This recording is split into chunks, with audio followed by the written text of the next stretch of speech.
Zohran Mamdani's election as the 112th mayor of New York City marked a profound shift in the city's political landscape. On January 1, 2026, a new chapter began for the metropolis. It was led by a man who embodied a series of historic firsts. At just 34 years old, he became the youngest individual to hold the city's highest office in over a century, bringing a generational change to a government long steered by older, more established figures. His victory was not just about age, it was a testament to the changing face of New York itself. He is the city's first Muslim mayor, a city home to one of the largest Muslim populations in the Western Hemisphere. Mamdani is also New York's first mayor of South Asian heritage, and the first to have been born on the African continent. These intersecting identities reflect the rich, diverse tapestry of the communities he now governs. His rise was fueled by a clear and powerful message.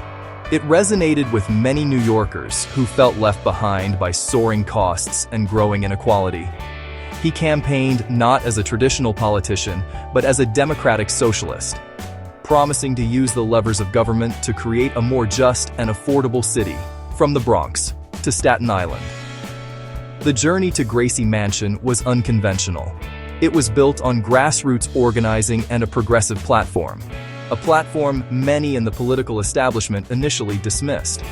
He spoke directly to the anxieties of working-class families. He spoke to renters struggling to make ends meet. And he spoke to young people who saw their future in the city as increasingly precarious. His promise was not merely to manage the city, but to fundamentally transform it. This bold vision captured the imagination of a broad coalition of voters hungry for change. His election signaled a clear desire for a different approach to solving the city's most persistent problems. As an immigrant, he understood the challenges of navigating a new country and a complex urban environment. As a person of color, he was acutely aware of the systemic inequities that shape so many lives. That lived experience, combined with a clear ideological framework, formed the bedrock of his political project, one that looked and sounded more like the people it was elected to serve. Okay. Zohran Mamdani's story begins far from the bustling streets of New York City. He was born in 1991 in Kampala, the capital of Uganda, a nation in East Africa. His early years were shaped by a family deeply engaged with art-culture intellectual inquiry. His mother, Mira Nair, is a world-renowned filmmaker whose work often explores themes of identity displacement and cultural collision. His father, Mahmoud Mamdani, is a distinguished academic anthropologist whose writings have critically examined politics and history in Africa and beyond. This environment instilled in him a curiosity about the world and a sharp awareness of social and political forces from a young age. When Zohran was 7 years old, his family made the life-altering move to New York City. This transition plunged him into a new world, a vast and vibrant metropolis, a stark contrast to his birthplace.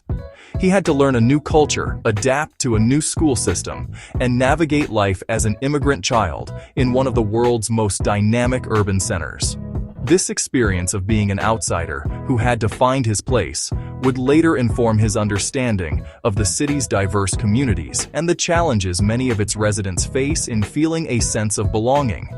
The city became his adopted home, and its complexities became his classroom. His formal education took place within the city's public school system, providing him with a first-hand look at its strengths and weaknesses. He attended the prestigious Bronx High School of Science. There, he demonstrated an early knack for organizing and community building by co-founding the school's very first cricket team, bringing a piece of his South Asian heritage into the fabric of an American institution. This small act foreshadowed his later work in bringing people together to pursue a common goal.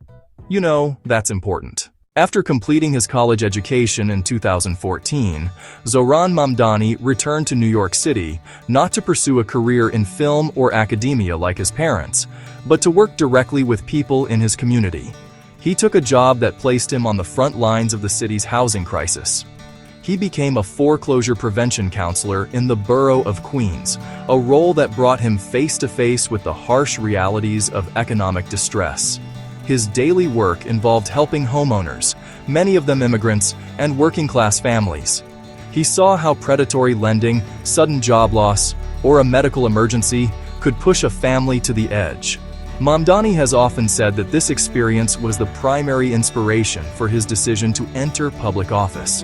It transformed abstract ideas about economic justice into a tangible, urgent mission. Alongside this demanding and emotionally taxing work, Mamdani cultivated a creative outlet that also connected him to the city's pulse.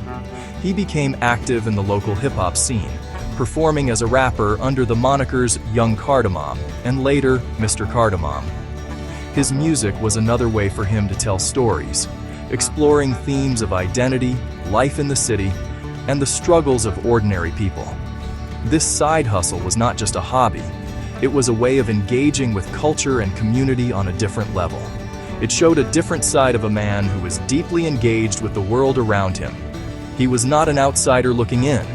He was deeply embedded in the everyday life of the boroughs. He understood the anxieties of a family in Queens facing foreclosure and the cultural energy of a small music venue in Brooklyn. This dual experience, bridging the worlds of policy and culture, advocacy and art, shaped him into a figure who could speak to a wide range of New Yorkers. Driven by the injustices he witnessed as a housing counselor, Zohran Mamdani decided to take his fight from community centers to the halls of government. He made his first run for public office by challenging an incumbent in the New York State Assembly. His campaign was a grassroots effort, powered by volunteers and small-dollar donations. Section 5. The Campaign for an Affordable City. Zohran Mamdani's 2025 mayoral campaign was defined by a bold, affordability-focused platform designed to address the crushing cost of living in New York City. He did not offer small, incremental changes. Instead, he proposed a sweeping vision for a city where essential services were treated as public goods. A cornerstone of his campaign was the promise of fare-free city buses, arguing that mobility was a right, and that eliminating bus fares would provide immediate financial relief to millions of low-income New Yorkers who rely on public transit. This was paired with a call for universal public childcare, a policy aimed at easing the immense burden on working families. Mamdani championed the creation of city-owned grocery stores in neighborhoods that lacked access to fresh and affordable food, a direct response to the problem of food deserts. On the housing front, his most defining issue, he called for a rent freeze on all rent-stabilized apartments, a measure to provide immediate stability for over 1 million households. He also pledged to massively expand the construction of new, deeply affordable housing units under public control. To improve wages, he set a goal of a $30 minimum wage by the year 2030, framing it as a necessary step toward a true living wage in an expensive city. He proposed raising taxes on the city's wealthiest residents, specifically those earning over $1 million a year. His campaign unapologetically advocated for a redistribution of resources, arguing that those who had benefited the most from the city's economy had a responsibility to fund the public services that make the city livable for everyone. I was elected as a democratic socialist, and I will govern as a democratic socialist. He held rallies in parks and on street corners, often speaking to crowds bundled up against the cold. He spoke in plain, simple language, breaking down complex policy proposals into clear, relatable goals. This approach built a powerful grassroots movement that carried him through the election season. The 2025 Democratic primary for mayor of New York City became a political battle for the soul of the party. Zohran Mamdani, the young Democratic socialist from Queens, faced a formidable opponent, former Governor Andrew Cuomo. Most pundits predicted a comfortable win for Cuomo. In a stunning upset, Mamdani defeated Cuomo in the June 2025 primary. After the primary, Mamdani carried momentum into the general election. In November 2025, he was elected mayor, a decisive win across boroughs. Zohran Mamdani's inauguration departed sharply from the grand, traditional ceremonies of his predecessors. Just after midnight on the day he was to take office, he gathered with a small group in the abandoned City Hall subway station, a long-forgotten space directly beneath the seat of city government. New York Attorney General Letitia James administered the oath of office. As the city's first Muslim mayor, he chose not to use a Bible. Instead, he placed his hand on a Quran, the first mayor in the city's history to do so. He took the oath on 2 different Qurans. One was a personal heirloom that had belonged to his grandfather. The second was a 200-year-old copy on loan from the New York Public Library. That Quran had been part of Arturo Schomburg's collection, a pioneering black historian and writer of Puerto Rican descent. Schomburg's collection became the foundation of the Schomburg Center for Research in Black Culture. By using Schomburg's Quran, Mamdani wove together threads of the city's diverse histories. He connected his story as a South Asian Muslim immigrant with the legacy of an Afro-Latino intellectual, preserving marginalized histories. Mere hours after being sworn in, he made his first public appearance not at a press conference at City Hall, but at a building in the Prospect Lefferts Gardens neighborhood of Brooklyn. He went there to visit tenants who were on strike, protesting conditions and rent hikes. Standing with the striking renters, he announced his first key appointment.